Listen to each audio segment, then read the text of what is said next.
support somebody documenting rights abuse without facing consequence? How can we ever stop rights abuse? Israel deports the head of Human Rights Watch's Israel and Palestine office in the latest crackdown on dissent inside Israel. We'll speak to Omar Shakir, now in Stockholm, about his deportation and what it means for the future of human rights work in Israel. Then to Iraq, where more than 340 people have been killed since nationwide anti-government protests began in October. We as students in Basra and across Iraq continue with our protests.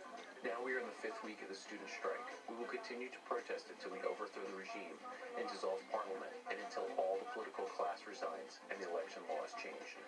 We'll speak to the Iraqi poet and novelist, scholar, Sinan Antun. All that and more coming up.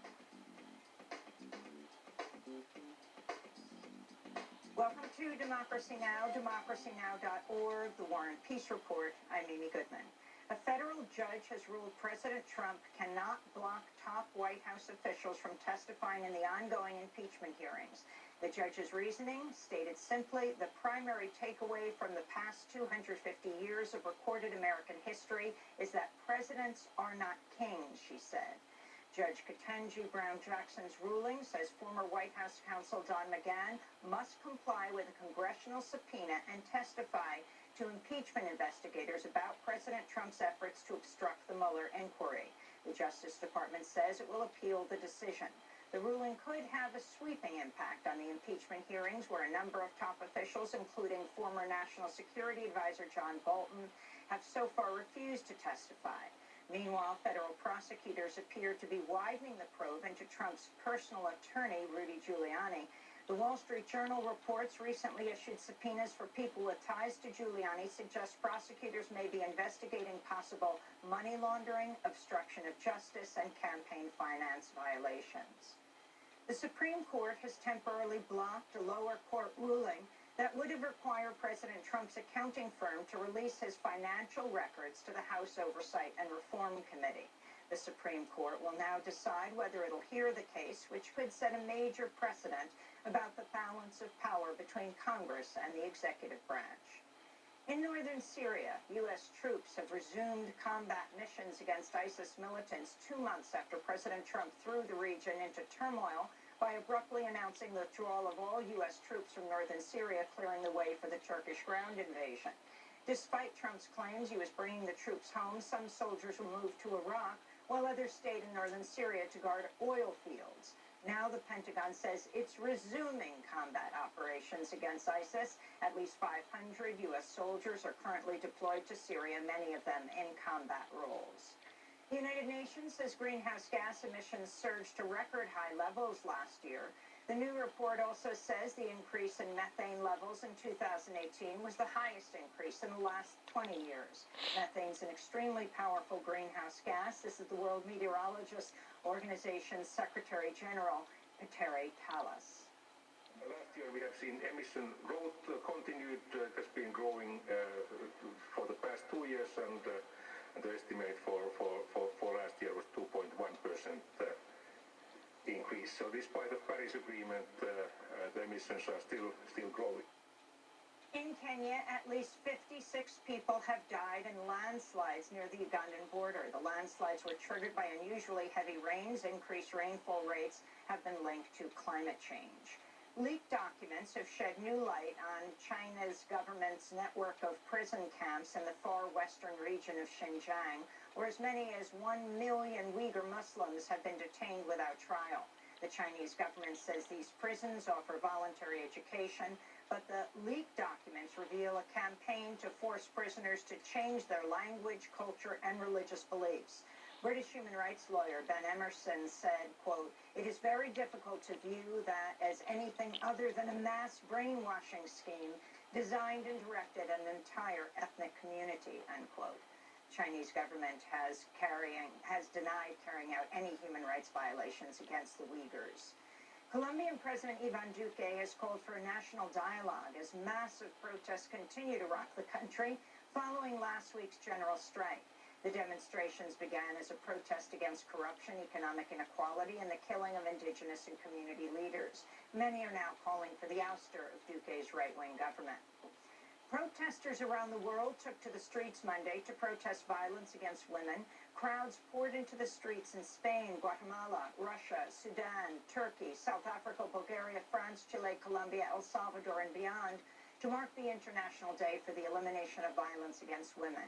This is one of the protesters in Mexico City. People suffer daily. They assault us, they rob from us, they kidnap us, they rape us, they kill us, and the authorities don't even care. I beg you, have a little empathy. Put yourself in our shoes. They're killing us. It hurts us. You don't even realize. Make laws that are just. Death to the rapists. There's no other way. In Argentina, 2 Catholic priests were sentenced to over 4 decades in prison Monday for sexually abusing and raping dozens of students with hearing disabilities at an institute in the city of Mendoza.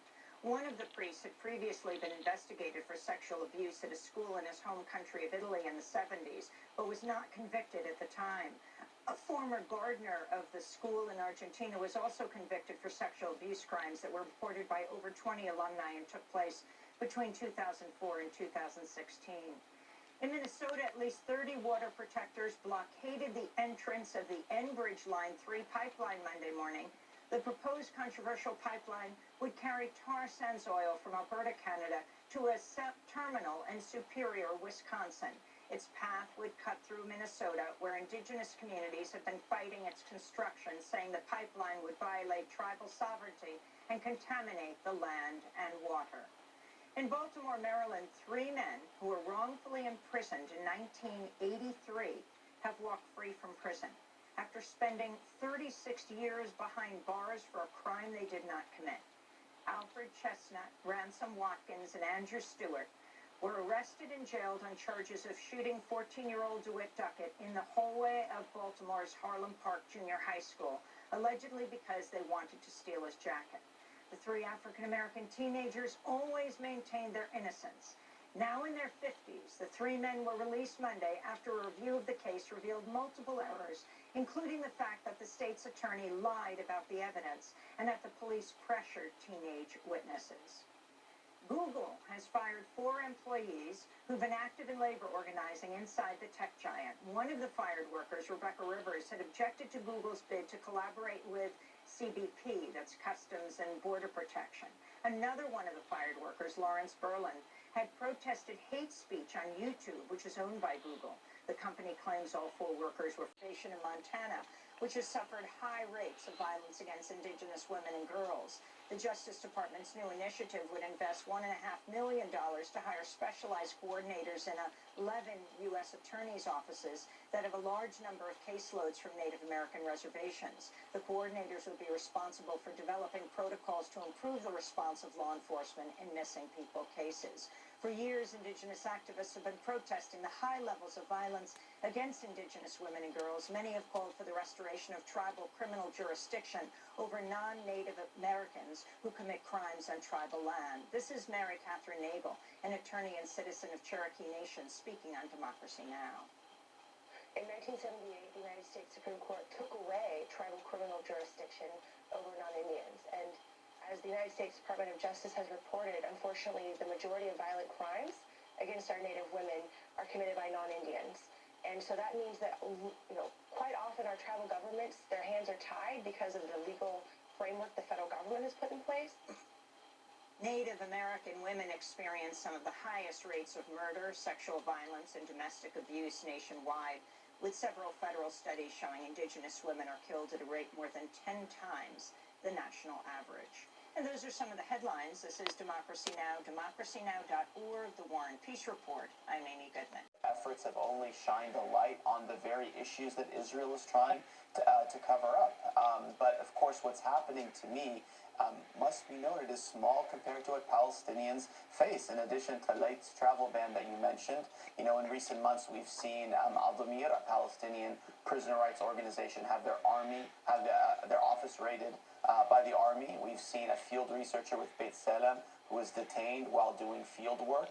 And of course, if this is the way that human rights organizations are being dealt with, think about the millions of Palestinians in year 53 of an ugly occupation in which they regularly face excessive use of force, home demolitions, movement restrictions that are discriminatory, not to mention not having the most basic civil and political rights. A 50-year-old Palestinian today in the West Bank has never had the right to free expression, the right to free assembly, the right to free association. They've been living under a brutal military rule that the Israeli government wants the world to forget about, but we won't forget about it. I wanted to ask you, both the European Union and the United Nations have condemned this action by Israel, but of course Israel routinely ignores such condemnation from those international bodies. What about the United States government? Where is it right now on this? And could it have potentially an impact in terms of this kinds of actions of Israel against human rights advocates? The United States has never used its leverage to actually, rein in Israeli rights abuse. But what we've seen under the Trump administration is a shift to green-lighting, Israeli abuses and really being complicit in them. In my case, of course, the U.S. Embassy attended each one of my court hearings up to the U.S. Supreme Court on a working level. We had a regular conversation. The State Department did make a statement over the summer indicating their support for free expression and their concern about the case and such. But obviously we didn't see the same kind of strong, principled position in protecting the work of civil society groups that we saw from a range of other governments around the world, including the European Union, but also Germany, France, many others, as well as civil society groups, not only Palestinian and Israeli, but international, including groups, Jewish American organizations. So the reality here is the United States, whether it be on settlements with the declaration by Pompeo recently, whether it be on Palestinian refugees, or whether it be on protection of human rights defenders, the increasing relationship between the Netanyahu and Trump administrations only highlights their isolation, because in every other case, the world has stood around the principled issue. The world sees through my deportation, sees it for what it is. And it's Pelton's disclosures had cost the U.S. millions, and federal officials were so determined to convict him that for the first time they publicly acknowledged certain NSA activities. The government had never released information before indicating that the United States actually was being successful in breaking Soviet codes. And they did acknowledge that during this trial. In addition to that, they acknowledged how high level our success has been. Pelton's attorney expressed remorse. He's disappointed. Saw some tears welling up in his eyes, and obviously a tough thing to stomach, because the next process, of course, is the sentencing. That sentence turned out to be 3 concurrent life terms in prison. Meanwhile, other intelligence insiders were also being outed for their espionage work, including Aldrich Ames, a former senior CIA analyst convicted as a spy for the KGB in 1994, and Robert Hansen, a former FBI agent who pleaded guilty in 2001 to 15 counts of espionage for Soviet and Russian intelligence services. As for Pelton, he was paroled from prison in 2015 due to federal sentencing rules which called for his release after 30 years in custody.